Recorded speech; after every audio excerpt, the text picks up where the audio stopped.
Escrito, depois de muitos anos de luta sem sucesso com o nome de Utopia, os rapazes dos Mamonas Assassinas estouraram como um fenômeno do Brasil. Quase que imediatamente com a mudança de nome e também de atitude. Vamos conhecer melhor essa história intrigante. Olha só, põe no ar.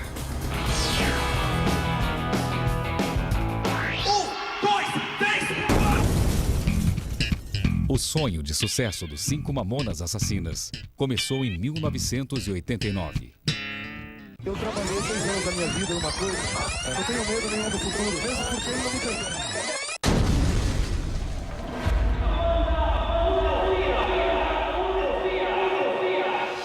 E convenhamos, criar uma banda de sucesso nascida em Guarulhos não poderia, de forma nenhuma, ser uma tarefa fácil. O núcleo inicial do Utopia, que incluía Bento Rinotto na guitarra, Sérgio Reoli na bateria e Samuel Reoli no baixo, só ganhou mais consistência em julho de 1990, durante um show no Parque Secaco. O público queria ouvir Sweet Child O' Mine, de Guns N' Roses, mas nenhum dos 3 sabia cantar. Pediram então ajuda de alguém do público que soubesse a letra. E eis que quem subiu ao palco foi justamente Alexander Alves Leite, o Dinho.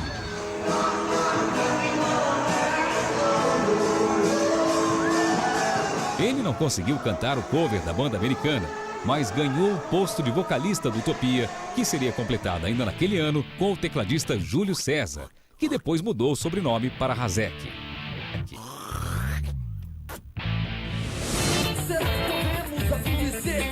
O som do Utopia tinha raízes no pop rock romântico dos anos 80 e era, segundo as palavras dos seus integrantes, uma banda séria.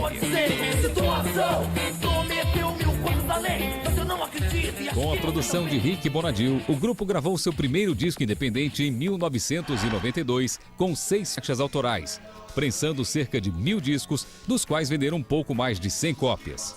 Um fracasso momentâneo que seria a semente de algo muito grande.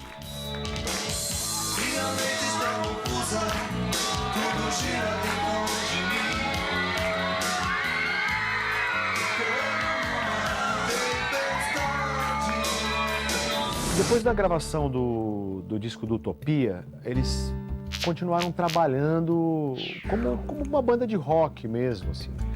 E a gente ficou muito amigo, principalmente eu e o Dinho, né? Então a gente tinha uma proximidade muito grande. Numa madrugada, ele falou pra mim, pô, Rick, vai sobrar um horário de estúdio aí na madrugada, eu queria gravar umas músicas que eu vou tocar num churrasco. Eu falei, pô, beleza, Dinho, grava aí de madrugada, tudo bem e tal. Aí um amigo que trabalhava comigo no estúdio, o Rodrigo Castanho, ficou na madrugada gravando com ele. Eu cheguei de manhã e o Rodrigo falou, velho, você não sabe, o Dinho veio gravar aí uma coisa com a galera e tal, e as músicas são muito engraçadas, eu passei a noite inteira rindo, as músicas eram muito boas e tal.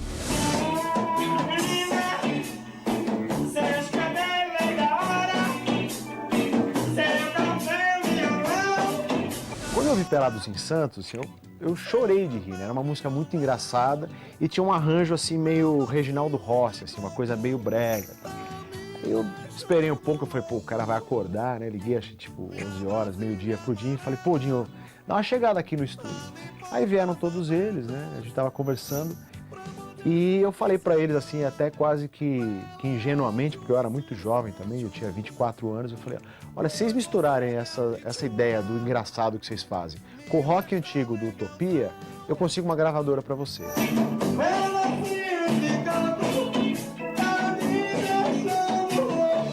O disco praticamente foi composto no estúdio. E eles ficavam na recepção do estúdio escrevendo as letras, enquanto a gente ficava trabalhando no estúdio fazendo as músicas. E aí vinham com as letras e eles tinham um caderno que eles anotavam todas as letras, um caderninho que eu acho que era do Júlio. E a gente ficava lendo ali, riscando, pô, tem coisa que tá muito pesada, ou não tá tão engraçado, vamos fazer mais. E era nesse clima de bagunça que a gente viveu aí nesses 20 dias de gravação que o disco saiu. Realmente o que a gente ouve no disco, e falando isso, assim, eu fico emocionado e arrepiado até hoje, o que as pessoas ouvem no disco é aquele clima, é realmente o clima que aconteceu dentro do estúdio. A gente se divertiu. Foi o disco mais engraçado que eu já fiz e nunca vou fazer outro igual. Eu fazia as músicas com o Júlio, a maioria, aí ele trazia pra nós outro dia, a gente ensaiava só um dia assim e falava, vamos gravar amanhã.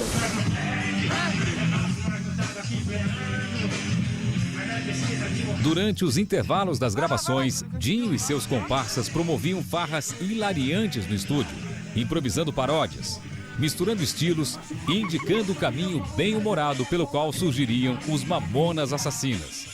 Ainda que Dinho se recusasse sequer a pensar numa mudança na atitude séria no trabalho do grupo. No entanto, durante os shows na periferia de São Paulo, a reação do público às palhaçadas e improvisações do vocalista também faziam mais sucesso que o repertório sério e os covers. Estava tudo ali. E foi num show na boate Lua Nua, lá mesmo em Guarulhos, que as coisas começaram a acontecer.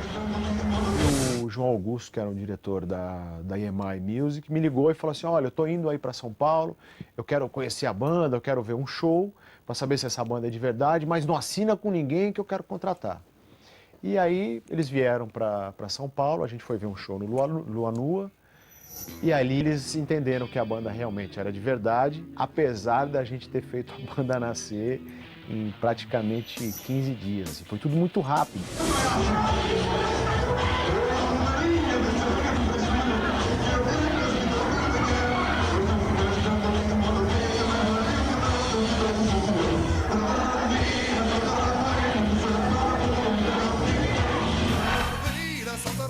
O sucesso que parecia longe demais de Guarulhos com o repertório pop oitentista do Utopia sorriu para o escracho e o humor dos Mamonas Assassinas. A primeira fita demo que incluía Pelados em Santos.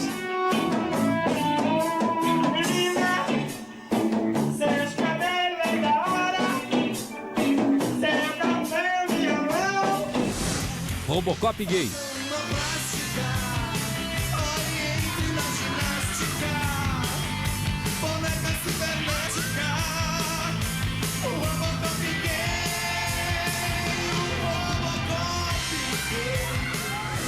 E Jumento Celestino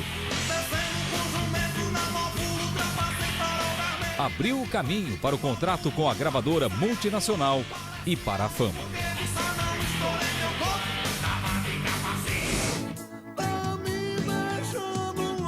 O disco Mamonas Assassinas saiu em 1995 com a produção de Rick Bonadio.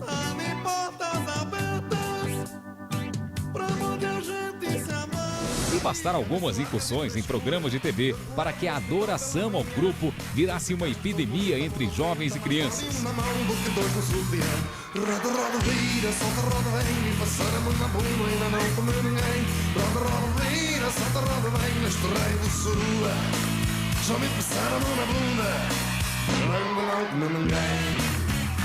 Eram 7, 8 shows por semana, em 25 dos 27 estados da União, com um dos cachês mais altos do mundo artístico brasileiro.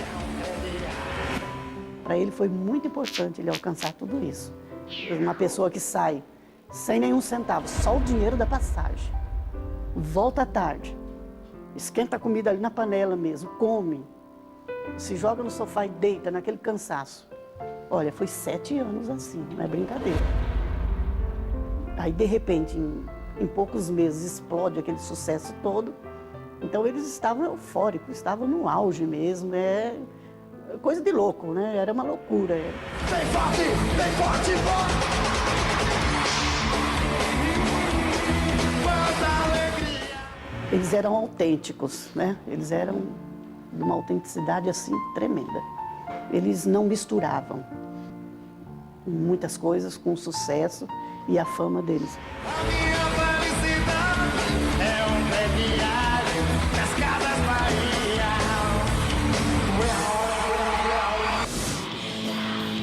Os Mamonas Assassinas vendiam 100 mil discos a cada 2 dias. E sua alquimia sonora, que incluía punk rock, forró, breganejo, heavy metal, reggae, música mexicana, pagode e vira, atingiria mais de 3 milhões de cópias vendidas.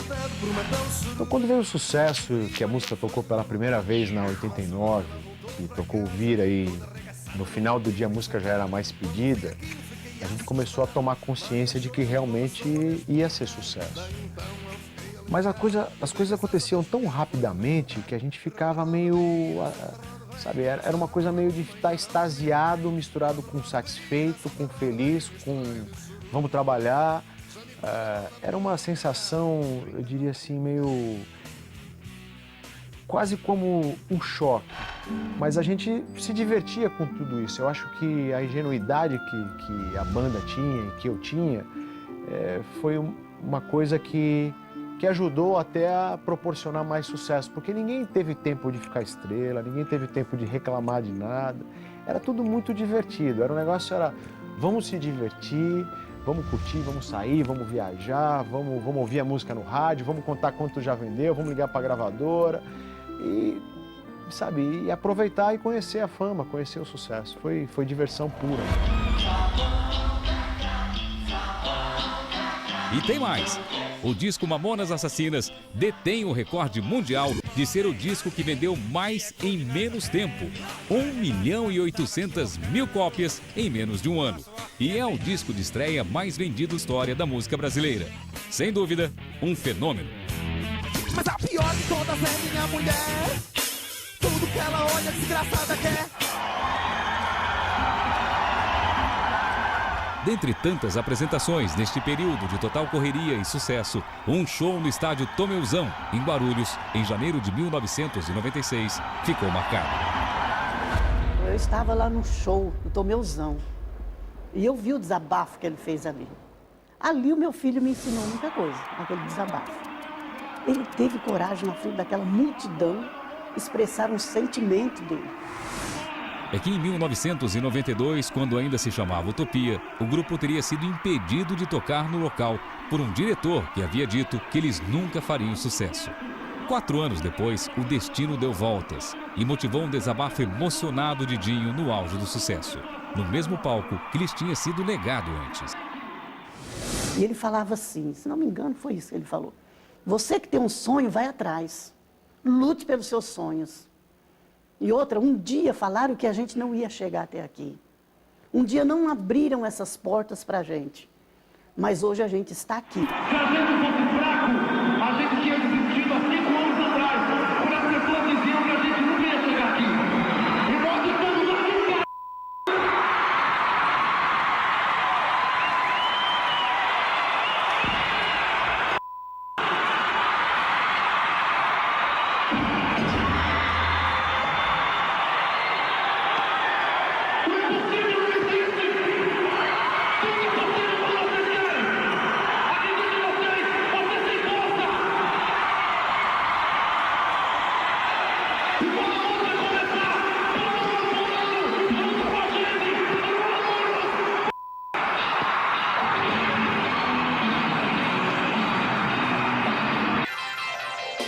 Por que eles, dentre tantas bandas de rock? Por quê? Por que tanta dificuldade enquanto Utopia? Por que o estouro meteórico com a mudança para as letras bem-humoradas e a diversão? Mistérios do mundo do show, mistérios da vida.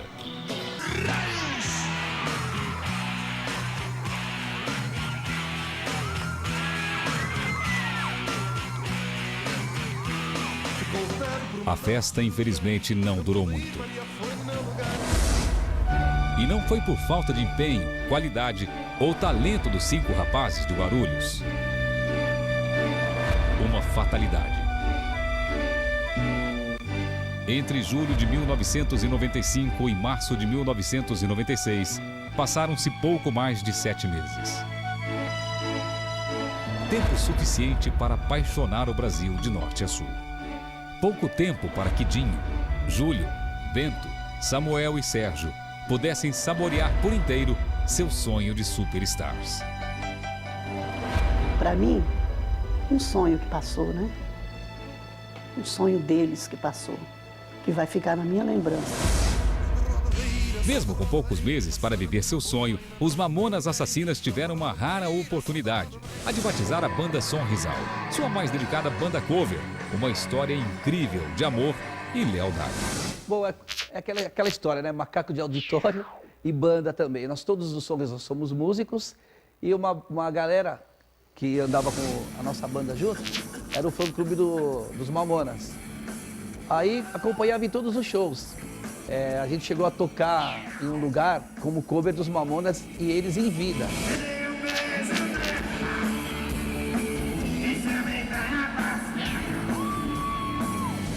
19 anos são 19 anos. Imagina você manter a bandeira acesa dos caras até hoje.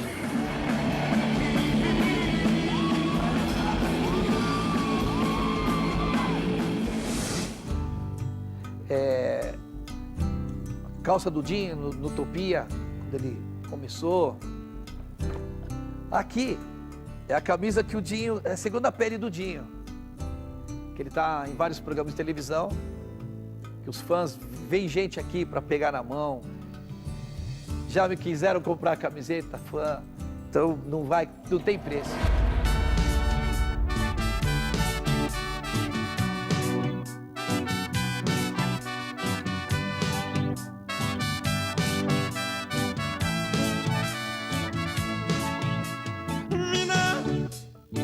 Seus cabelos é da hora, seu corpo é um violão, meu docinho de coco tá me deixando louco. Minha Brasília amarela tá de portas abertas pra onde a gente se amar. Olha aí.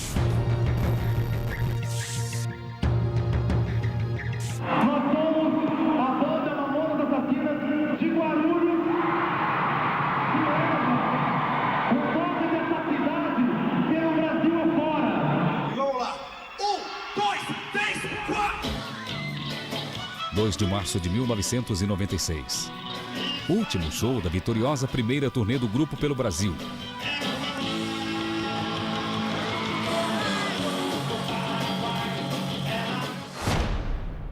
Três dias antes do aniversário de 25 anos de Dinho, um dia antes da esperada viagem para shows em Portugal.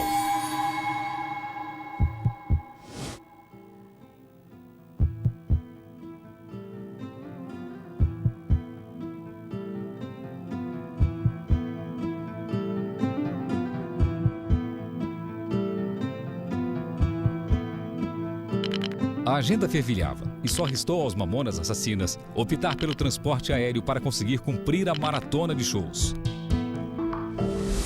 E de repente explode aquele sucesso todo. Eu acho que nem ele esperava isso. Quase como um choque. Porque você ter o sucesso que foi o Mamonas para pessoas tão jovens. Eu era produtor e empresário da banda e eu tinha 24 anos de idade. Era tudo muito divertido. Era um negócio, vamos se divertir, vamos curtir, vamos sair, vamos viajar, vamos ouvir a música no rádio, vamos contar quanto já vendeu, vamos ligar para a gravadora. Foi diversão pura mesmo. Foi história de rock and roll pura. Nós encaramos assim, né? O sucesso olhou pra gente, pá, a gente olhou pro sucesso. Aí ele piscou, eu pisquei também, né? Porque eu falei, vou ficar aqui, né? Eu queria, mas o melhor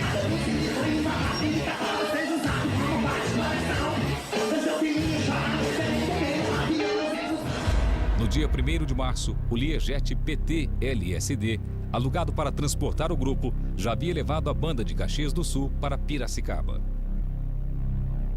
Esse avião quase caiu na selva amazônica, porque quebrou o radar. Tem uma boa e uma má notícia pra você que vai voar com a gente, cameraman. Qual que você quer primeiro? Você é o Dinho dos Mamonas? Eu era. Oi? A boa é que eles consertaram o radar. Quebrou de novo. No fatídico dia 2 de março, a mesma aeronave decolou do interior de São Paulo com destino a Guarulhos. Esse é o voo 305,7 Chirilândia. Perfeito, mano. E aqui quem fala é o comandante Guzmão.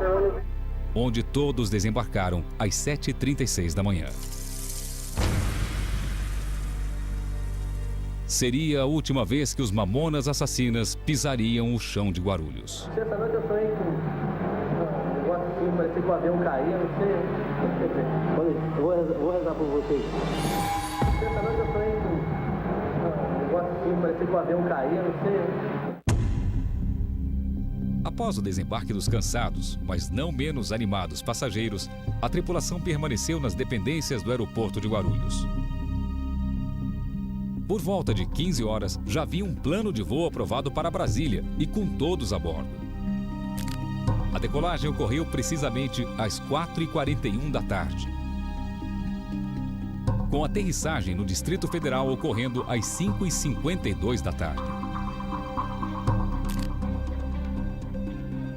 Já no camarim do estádio Mané Garrincha, minutos antes do início da apresentação, Dinho ergue um brinde dizendo que será o último show daquela turnê, antes da viagem que fariam no dia seguinte para Portugal. Amanhã a gente está indo para Portugal, só não sabe se volta. Um beijo, Brasília! Na verdade, seria mesmo a última vez que subiriam ao palco. Autógrafos, fotos, correrias pós-show. E lá estão os Mamonas Assassinas, cansados, mas felizes, levantando o voo de Brasília em direção a Guarulhos.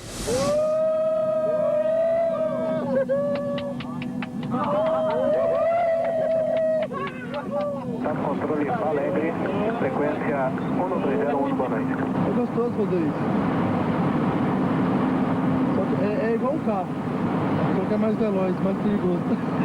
Cuidado que esse fosse piloto. E eu vi um passageiro aqui ficando ele. O cara dá pra coisa. Não dou pra nada, não.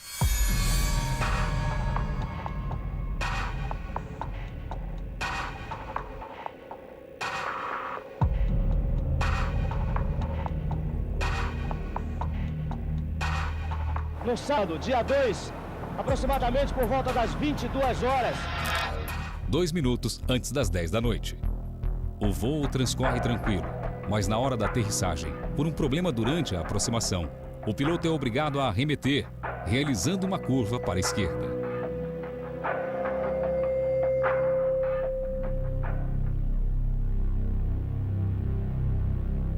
Dinho, Bento, Sérgio, Samuel e Júlio observam pelas janelas do avião os pontos luminosos que compõem sua querida cidade vista de cima.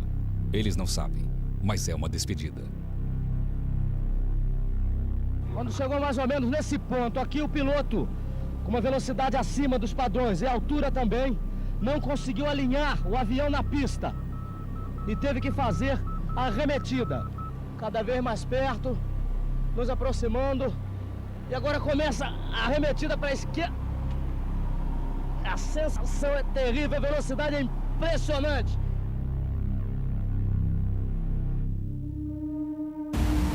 Às 11h16 da noite, o Learjet PT LSD, que transporta os Mamonas Assassinas, choca-se a 3.300 pés com a Serra da Cantareira. Em consequência do impacto, a aeronave é destruída e todos os 7 passageiros, incluindo 5 músicos, mais 2 integrantes da produção, além do piloto e copiloto, morrem imediatamente no local. Uma tragédia sem precedentes na música brasileira.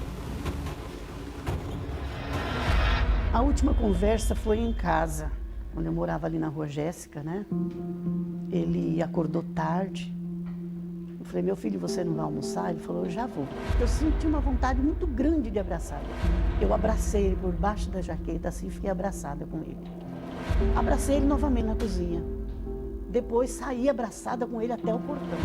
Antes dele entrar no carro, ele ainda olhou para mim e fez assim, ó. Deu aquele sorriso e fez assim. Ali foi a despedida. Eu guardo isso até hoje.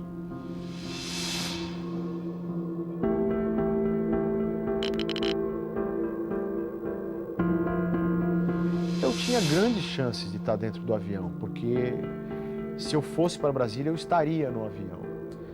E eu não fui, porque eu não era a minha hora. O dia 2 de março de 1996 pôs fim ao sonho dos garotos de Guarulhos. O avião em que eles viajavam de Brasília para São Paulo se choca com um morro na Serra da Cantareira.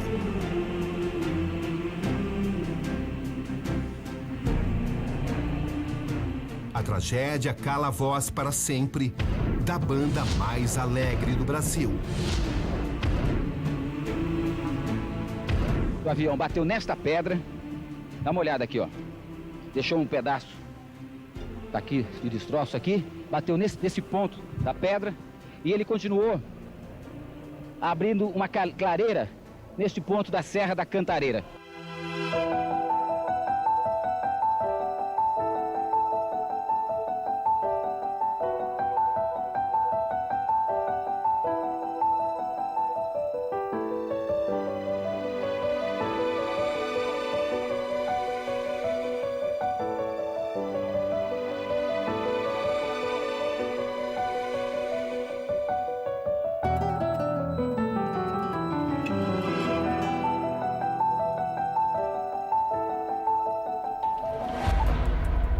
Os aviões tiveram durante a vida dos integrantes dos Mamonas Assassinas um papel misterioso. Samuel, quando adolescente, costumava desenhar aviões antes mesmo de começar a tocar contrabaixo elétrico. Em fim dos anos 80, Sérgio, Bento e Samuel formaram o núcleo de uma banda que depois se tornaria Utopia. O nome desta banda? Ponte Aérea. Até por serem de Guarulhos, todos os Mamonas Assassinas tinham como vizinho o Aeroporto Internacional de Guarulhos. No único disco lançado em vida pelos Mamonas Assassinas, o pai da aviação, Santos Dumont, é homenageado com uma citação no encarte, por ter inventado o avião.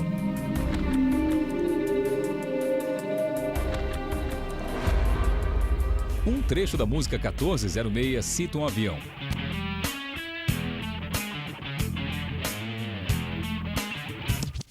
Você não sabe como parte meu coração ver seu filhinho chorando querendo ter um avião. Itaquá, você não sabe como parte o coração ver seu filhinho chorando querendo ter um avião.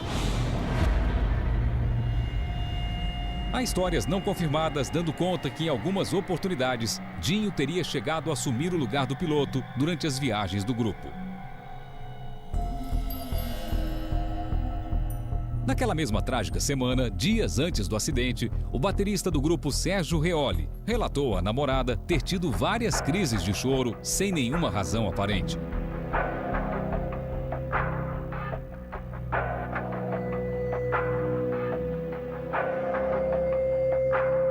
Mas entre os presságios que antecederam o acidente, o mais impressionante é um vídeo gravado no próprio dia 2 de março de 1996. Quando Júlio Hazek foi ao cabeleireiro. Durante uma brincadeira, Júlio muda o tom e faz referência a um sonho que teria tido, um sonho premonitório. Boa viagem. Essa noite eu sonhei com um negócio assim, parecia que o avião caía, não sei. Eu vou rezar por vocês. A explicação do Departamento de Aviação Civil para a tragédia que matou os Mamonas Assassinas foi uma operação equivocada do piloto. Realizamos uma simulação de voo para compreender melhor o que de fato aconteceu na noite do dia 2 de março de 1996. Nós estamos aqui no voo do dia 2 de março de 1996. A gente vai simular aqui o que deveria, possivelmente, se tivesse feito o circuito pela direita, talvez eliminaria o acidente. Em seguida, nós vamos refazer uma nova reaproximação e fazendo curva para a esquerda, aonde veio consumar o acidente dos Mamonas Assassinos. A banda Mamonas Assassina estava vindo dentro do Learjet, né? É um jato executivo, procedente de Brasília, com destino a Guarulhos. Quando ele entrou numa condição de finalização, ou seja, de interceptação final da pista, havia alguns indícios de desalinhamento. Então ali, ó, aqueles dois pontos luminosos são a pista, né, ó. Essa seria a 09 da esquerda e essa da direita. Ele estaria um pouco mais à direita aqui da pista, digamos assim, ó, né, do alinhamento, ó, né, quando na realidade nós deveríamos estar bem aqui, ó. A aeronave continuou veloz e a mais ou menos a 800 pés houve então a necessidade da remetida. Então, o que seria correto de ter sido feito, conforme rege os procedimentos de Guarulhos? A remetida em frente e sempre pela direita. O piloto optou pela esquerda. Então aqui, a partir desse momento agora, eu estou atingindo a altitude de tráfego de Guarulhos. Então eu já vou reduzindo a potência do motor, né? E vou iniciar uma curva para a direita, na qual que era o recomendado. Agora é o que o piloto realmente fez e acabou se terminando no acidente que gerou o final da banda Mamonas Assassinas. Então, nesse ponto aqui, o piloto se viu que estava fora da configuração de pouso para o equipamento que ele estava no momento, que era um Learjet. Então, ele tomou a decisão de fazer a remetida. Então, a remetida é potência máxima, traz o nariz do avião para pitch, subindo, mantendo o eixo da pista, faz a configuração de positivo climb, landing gear up. Em seguida, apaga os faróis de pouso, recolhe os flaps, configuração de subida da nave e reduz a potência. E aí então ele toma a decisão de fazer essa curva pelo setor norte do aeródromo, que não era o setor recomendado para se fazer esse tipo de aproximação pela esquerda, partindo de Guarulhos. Nesse momento, a aeronave de alta performance, uma velocidade alta, na qual o risco, digamos assim, desse arco de curva ser bem maior e está ingressando para dentro da serra da Cantareira, onde veio a consumar o acidente.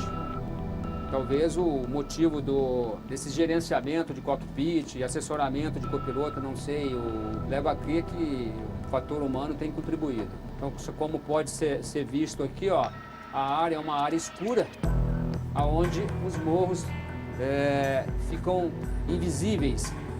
Então, o piloto veio descendo para a altitude de tráfego e sem a visão da frente, né, porque é tudo escuro, aí então veio a colidir e consumar o acidente. Isto foi a batida do avião, ó, a queda no morro e a destruição total da aeronave. E assim termina o voo dos Mamonas Assassinos. A lista de celebridades que perderam sua vida em quedas de aviões é longa. O mais famoso talvez seja o acidente aéreo mostrado no filme La Bamba, que aconteceu em 3 de setembro de 1959 e acabou interrompendo a trajetória de sucesso de 3 ídolos da juventude, Ritchie Valens, Buddy Holly e Big Bopper.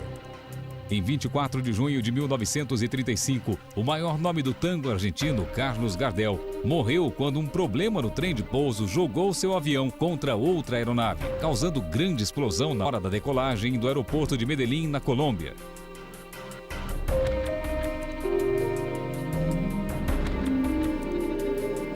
Em 14 de junho de 1972, a atriz brasileira Leila Diniz voltava da Austrália para o Brasil quando o avião da Japan Airlines, onde ela estava, bateu ao tentar pousar em Nova Delhi.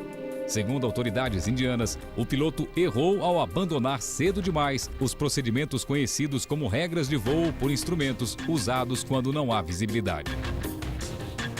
Apesar de ter vivido apenas 35 anos, Stevie Ray Vaughan é considerado um dos guitarristas mais influentes da história da música. Em 27 de agosto de 1990, no Wisconsin, Estados Unidos, quando partia para uma apresentação, Stevie sofreu um fatal acidente de helicóptero.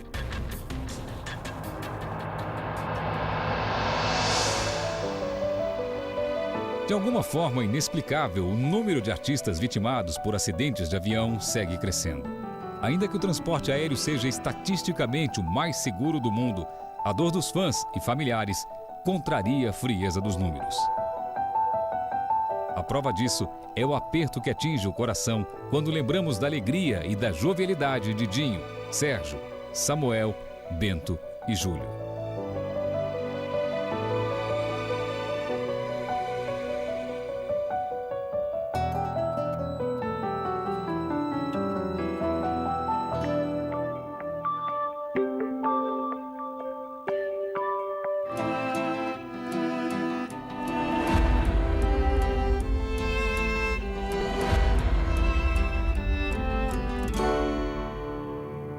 O velório e enterro dos Mamonas Assassinas no dia 4 de março de 1996 foi marcado por uma comoção geral só vista quando da morte de Ayrton Senna, 2 anos antes.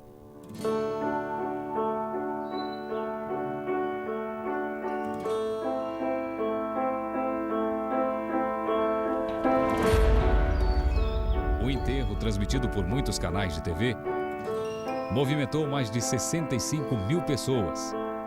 A tristeza e a sensação de perda estavam por toda parte, em todos os rostos. Dinho era um ótimo filho, a saudade vai doer bastante. Ele orgulhou muito o pessoal de Guarulhos. Queria dizer que a gente está muito agradecido por que ele fez. Eles...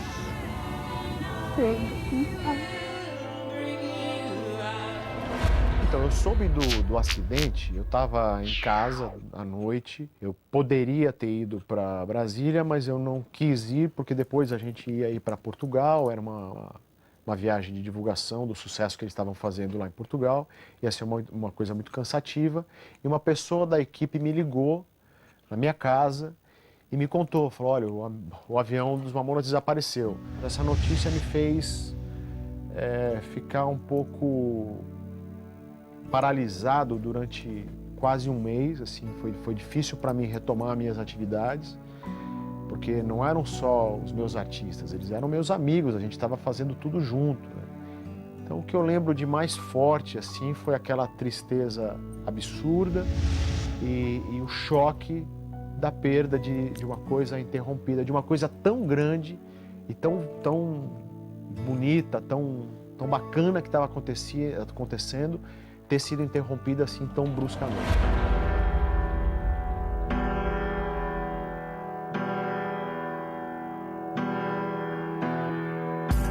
Mas como teria sido a vida se esta catástrofe não tivesse ocorrido? Feche os olhos e imagine como seria o futuro sem o acidente dos Mamonas Assassinas.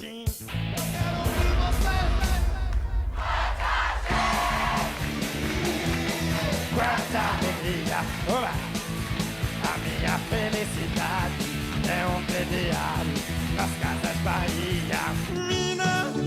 O monstruoso êxito do primeiro disco do grupo e o modo trágico e rápido como saíram de cena só fizeram aumentar as especulações sobre como seria um segundo disco dos Mamonas Assassinas. Eu posso dizer o seguinte com a experiência que eu tenho de mercado hoje. O segundo disco seria mais sucesso do que o primeiro e depois os Mamonas iam conseguir fazer alguma coisa muito grande, se reinventar. Eu não sei se necessariamente somente na música, mas eles deveriam estar na televisão.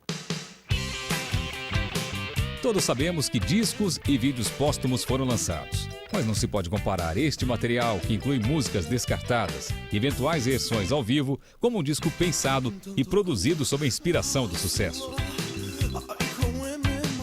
Eu não fico pensando o que eu vou fazer, o que eu vou falar, simplesmente me vem. É como um peido, flui naturalmente, de dentro eu solto.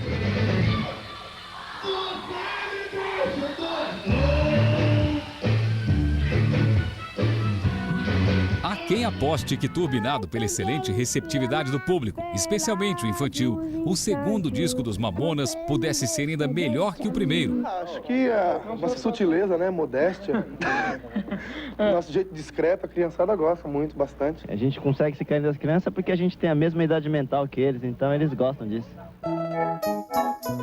Com mais e mais ousadas paródias, misturas sonoras ainda mais radicais. O escracho, os figurinos e o humor irreverente seria ainda mais incendiário. Quem sabe, a veia cômica de Dinho certamente seria ainda mais explorada. Que a gente tenha conseguido passar a mensagem que a gente queria. A gente nunca quis agredir ninguém, a gente simplesmente queria dar divertimento ao povo. O povo tem muito motivo para chorar e a gente quer ser um motivo diferente. Mas será que a amizade suportaria o peso de tanto sucesso e assédio? Já vimos a vaidade e o excesso de exposição terminar em parcerias e carreiras promissoras na história da música. Há boatos que Dinho poderia ser convidado para apresentar um programa de TV ou, quem sabe, atuar em alguma novela. O Dinho era um comunicador excepcional e o futuro dele seria brilhante, com toda certeza. Ele estaria casado, eu teria com certeza netos, que ele era maluco por crianças. Enfim, foi um sonho que ficou, né? Quem sabe o que ele estaria fazendo hoje? Estaria lindo, como sempre. O fato mesmo é que o lançamento de versões de suas músicas em outros idiomas e os shows em Portugal faziam parte de uma estratégia para lançar o grupo mundialmente. De que modo as piadas musicais dos Mamonas seriam recebidas em outras línguas fica difícil prever. Mas aparentemente o caminho era o do exterior.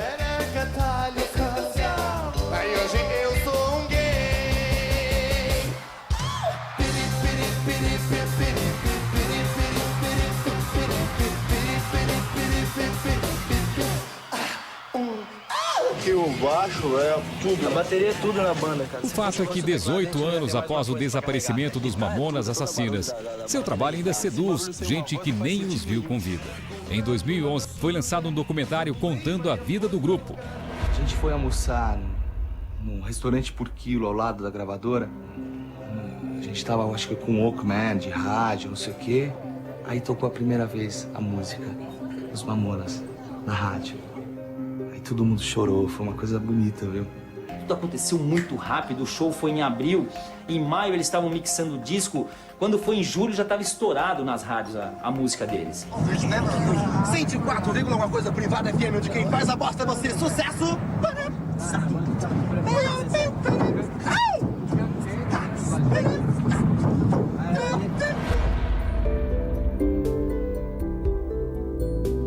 Em 2016, quando a morte dos 5 garotos de Guarulhos completar 20 anos, deve chegar às salas de cinema uma versão dos estúdios Fox sobre o fenômeno Mamonas Assassinas.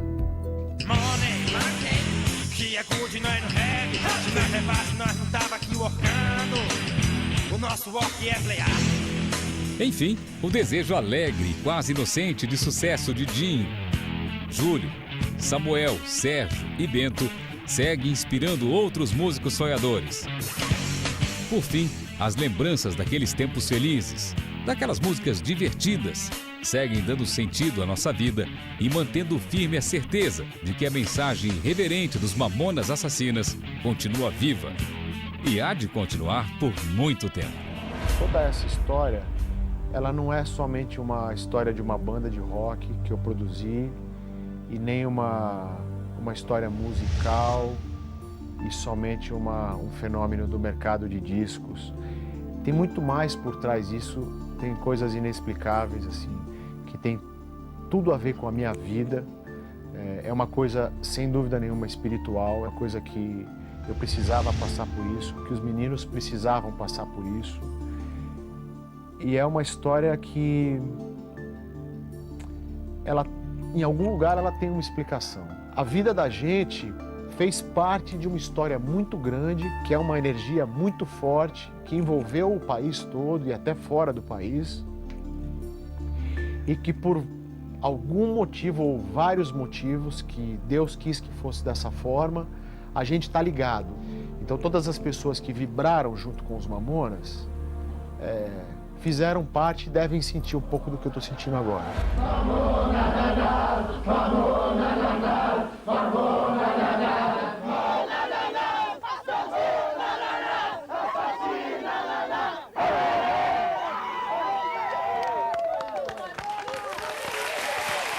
Muito bem, grande saudade, muita saudade. Agora eu estou recebendo aqui a Ana Paula, que é irmã do tecladista Júlio Razek.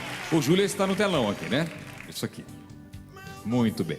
Esse caderno que você tem, Ana, que você gentilmente veio até o programa, agradeço, viu, a sua colaboração, agradeço. Esse caderno aqui era uma agenda de anotações do Júlio. Isso, era dele, é. Ele levava nas viagens, não ficava só em casa? Nas viagens. Nas Aliás, viagens. em todos os lugares, né? Deixa eu mostrar pro pessoal de casa, ó. O Júlio, tecladista, foi ele que teve aquele sonho, não foi? Exato, que o avião cairia.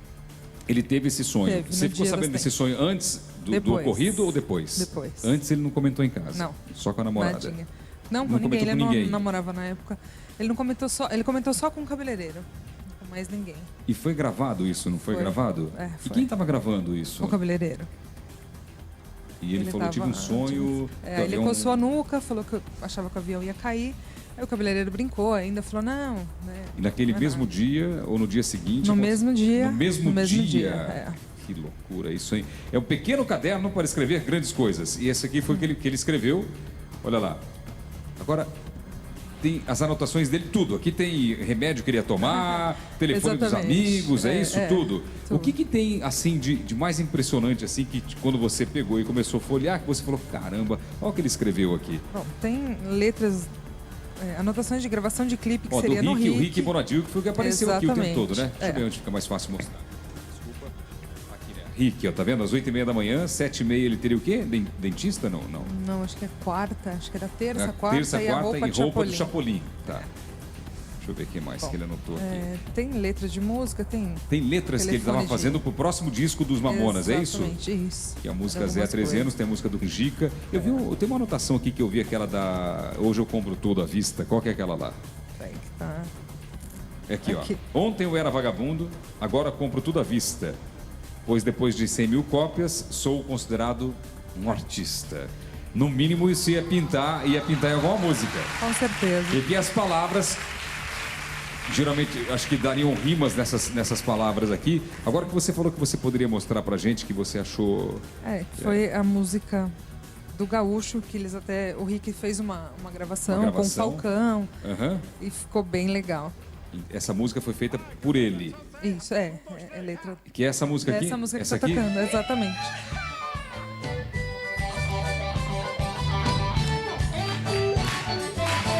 Vamos ver. Todo bom gaúcho, eu levanto de manhã. Essa música seria do segundo álbum dos Mamonas, seria? Sim, exato. E o Rick Bonadil, que foi o produtor do primeiro, produziu e... Quem cantou essa música? Foi uma banda gaúcha e com o Falcão, que fez uma participação, que fez a parte do nordestino, dando uma... Zoando também com os gaúchos. Entendi, da zona com os gaúchos. Ele já tinha uma música dessa parecida, né? Que zoava com os gaúchos, não tinha? Aqui tem uma outra letra, que é Manguila. Como que ele estava vivendo o momento de sucesso dos Mamonas? O que você sentia em casa dele? De felicidade, né? Eu acho que ele sempre quis, né? Eles sempre quiseram viver de música. E sempre tiveram muitos nãos. Então, acho que viver de música para ele era tudo. A família já superar é difícil, mas aquela dor imensa de uma notícia repentina, assim, que abala todo mundo, que todo mundo fica sem chão. Como que tá hoje a família? A gente vai vivendo. Vai vivendo. Não é... A gente não esquece dele nunca, aliás, de todos eles, porque acho que todos os 5 eram irmãos, assim, estavam sempre em casa, então é difícil falar que só lembro do meu irmão. Mas eu acho que pai e mãe é sempre mais difícil, né? É verdade. E a gente que é irmão, a gente vai... Né, o natural da vida é que os pais acabam indo primeiro, mas no caso desse aí, bom, dá um beijo carinhoso a toda a sua família. Quero agradecer, o programa está terminando agora. Valeu. Obrigado, guarda com carinho essa lembrança aqui. Obrigado, Ana Paula. Obrigado, beijo carinhoso para você. Obrigado. Recebemos aplausos mais uma vez da nossa plateia. E o programa acabou aqui.